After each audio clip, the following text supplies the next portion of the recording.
ದಾವಣಗೆರೆ ದಕ್ಷಿಣ ಕ್ಷೇತ್ರದಲ್ಲಿ ಬಂಡಾಯದ ಬಿಸಿ ಈಗ ತಟ್ಟಿದರ ಪರಿಣಾಮವಾಗಿ ಸಾದಿಕ್ ಪೈಲ್ವಾನ್ ಅವರ ಮನವೊಲಿಕೆಯ ಪ್ರಯತ್ನ ನಡೆಸಿದ್ರು ಕಾಂಗ್ರೆಸ್ನ ಕೆಲ ಮುಖಂಡರುಗಳು. ಆದರೆ ಸಾದಿಕ್ ಪೈಲ್ವಾನ್ ಮನೆ ಬಳಿ ಬರ್ತಿದ್ದ ಹಾಗೆ ಗೋಬ್ಯಾಕ್ ಘೋಷಣೆಯನ್ನ ಕೇಳಬೇಕಾಗಿ ಬಂತು. ಕೈ ನಾಯಕರಿಗೆ ಇದು ಮುಖಭಂಗವನ್ನುಂಟು ಮಾಡಿತು. ಸಾದಿಕ್ ಪೈಲ್ವಾನ್ ನಿವಾಸಕ್ಕೆ ರಿಜ್ವಾನ್ ಅರ್ಷದ್, ಸಲೀಂ ಅಹಮದ್ ಭೇಟಿ ಕೊಟ್ಟಿದ್ರು.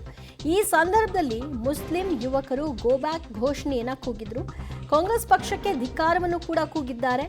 ಕಾಂಗ್ರೆಸ್ಗೆ ಹೊಡೆತ ಆಗಬೇಕು, ತಕ್ಕ ಪಾಠ ಕಲಿಸಬೇಕು ಅನ್ನುವಂತಹ ಕೂಗನ್ನು ಕೂಡ ಎತ್ತಿದ್ದಾರೆ. ನಾಮಪತ್ರ ವಾಪಸ್ ಪಡೆಯುವಂತಹ ಮಾತೇ ಇಲ್ಲ ಅಂತ ಪುನರುಚ್ಚರಿಸಿದ್ರು.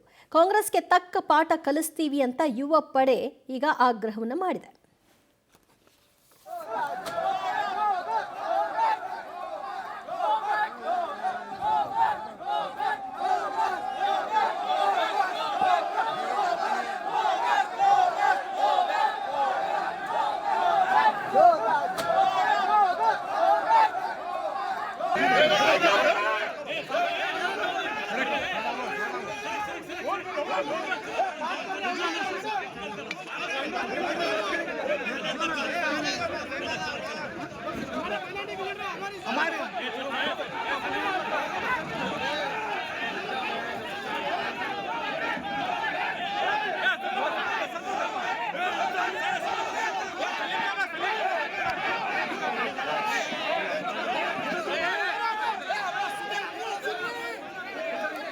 ಕೊನೆ ಗಳಿಗೆಯಲ್ಲಿ ಬಂದು ಸಂಧಾನ ಪ್ರಯತ್ನ ಮಾಡಿದಂತಹ ಸಂದರ್ಭದಲ್ಲಿ ಅದು ಸಾಧ್ಯ ಇಲ್ಲ ಅನ್ನೋದು ಮುಸ್ಲಿಂ ನಾಯಕರುಗಳು ಅರ್ಥ ಮಾಡಿಕೊಳ್ಬೇಕಾಗಿತ್ತು.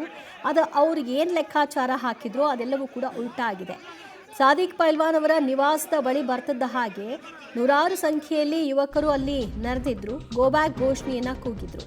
ಸಾದಿಕ್ ಪೈಲ್ವಾನ್ ಮನವೊಲಿಸುವ ಕಾರ್ಯ ಏನಿತ್ತು ವಿಫಲತೆಯನ್ನು ಕಂಡಿದೆ. ನಾಮಪತ್ರ ವಾಪಸ್ ಪಡೆಯೋ ಸಮಯವೂ ಕೂಡ ಈಗಾಗಲೇ ಮುಕ್ತಾಯ ಹಿನ್ನೆಲೆಯಲ್ಲಿ ನಿರಾಸೆಯಿಂದ ಮನೆಯಿಂದ ರಿಜ್ವಾನ್ ಅರ್ಷದ್ ಮತ್ತು ಸಲೀಂ ಅಹಮದ್ ಹೊರಟರು. ನಾಮಪತ್ರ ವಾಪಸ್ ಪಡೆಯುವ ಸಮಯ ಮುಗಿದಿದೆ. ಇನ್ನೇನಿದ್ರು ಕಣದಲ್ಲಿ ಸಾದಿಕ್ ಪೈಲ್ವಾನ್ ಮುಂದುವರಿತಾ ಇದ್ದಾರೆ. ಅವರ ಮನವೊಲಿಕೆ ವರ್ಕ್ ಆಗಲಿಲ್ಲ, ಎಲ್ಲ ಒಳ್ಳೆಯದಾಗುತ್ತೆ ಎಂಬ ವಿಶ್ವಾಸದಲ್ಲಿ ಕೈ ನಾಯಕರು ಇನ್ನೂ ಕೂಡ ಆ ವಿಶ್ವಾಸವನ್ನು ಇಟ್ಕೊಂಡಿದ್ದಾರೆ. ಆದರೆ ಸಾದಿಕ್ ಪೈಲ್ವಾನ್ ಮನಸ್ಸು ಮಾಡಿದಾಗ ಮಾತ್ರ ಇವರೇನು ವಿಶ್ವಾಸ ಇಟ್ಕೊಂಡಿದ್ದಾರೆ ಅದು ಫಲ ಕೊಡುತ್ತೆ.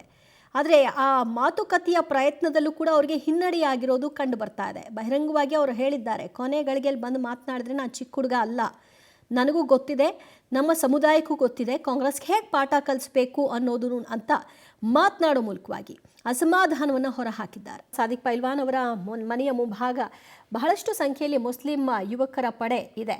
ಯಾವುದೇ ಕಾರಣಕ್ಕೂ ನೀವು ನಾಮಪತ್ರ ವಾಪಸ್ ಪಡಿಬೇಡಿ, ನಿಮ್ಮ ಜೊತೆಗೆ ನಾವು ಇದ್ದೀವಿ, ನಿಮ್ಮನ್ನು ಗೆಲ್ಸ್ಕೊಳ್ಳೋದು ನಮ್ಮ ಕರ್ತವ್ಯವಾಗಿದೆ, ನೀವು ಧೈರ್ಯವಾಗಿ ಮುನ್ನುಗ್ಗಿ ಅಂತ ಅವರಿಗೆ ಬಲವನ್ನು ತುಂಬಿದ್ದಾರೆ. ಇದರ ಪರಿಣಾಮವಾಗಿ ಸಾದಿಕ್ ಪೈಲ್ವಾನ್ ಕೂಡ ತಮ್ಮ ಹಠವನ್ನು ಮುಂದುವರಿಸಿದ್ದಾರೆ. ಅವರ ಒಂದು ನಿಲುವನ್ನು ಬದಲಾಯಿಸ್ಕೊಳ್ತಾ ಇಲ್ಲ, ನಾಮಪತ್ರ ವಾಪಸ್ ಪಡೀತಾ ಇಲ್ಲ. ಕೊನೆ ಗಳಿಗೆಯ ಕಸರತ್ತನ್ನು ಈಗಾಗಲೇ ರಿಜ್ವಾನ್ ಅರ್ಷದ್, ಸಲೀಂ ಅಹಮದ್ ನಡೆಸಿದ್ರು. ಅದು ಕೂಡ ವರ್ಕ್ ಆಗಲಿಲ್ಲ. ಜಮೀರ್ ಬರಬಹುದು, ಮಾತುಕತೆ ನಡೆಸಬಹುದು ಅನ್ನುವಂತಹ ಒಂದು ಅಭಿಪ್ರಾಯ ಇತ್ತು. ಆದರೆ ಅವರು ಕೇರಳ ಕಡೆಗೆ ಹೊರಟಿದ್ರಿಂದ ಇಲ್ಲಿ ಅದು ಆಗಲಿಲ್ಲ. ನಾಮಪತ್ರ ವಾಪಸ್ ಪಡೆಯಲ್ಲ ಅಂತ ಹೇಳಿದ್ರಿಂದ ಸಮಯ ಮುಕ್ತಾಯವಾಗಿರೋದ್ರಿಂದ ಇನ್ನೂ ಯಾವ ಅವಕಾಶವೂ ಇಲ್ಲ. ಇನ್ನೇನಿದ್ರೂ ಅವರು ಯಾರಾದರೂ ಸಂಧಾನ ಮಾಡಿ ಅವರು ಕಣದಲ್ಲಿ ಇದ್ದರೂ ಕೂಡ ಅವರಿಗೆ ಮತಗಳು ಬರದೇ ಇರೋ ಹಾಗೆ ನೋಡ್ಕೊಳ್ಳೋ ಅಂಥ ಪ್ರಯತ್ನ ಆಗಬೇಕಷ್ಟೇ. ಬಟ್ ಇಲ್ಲಿ ಒಂದು ಚಾಲೆಂಜ್ ಹಾಕಿದ್ದಾರೆ, ಕಾಂಗ್ರೆಸ್ ಪಾಠ ಕಲಿಸ್ತೀವಿ ಅಂತ.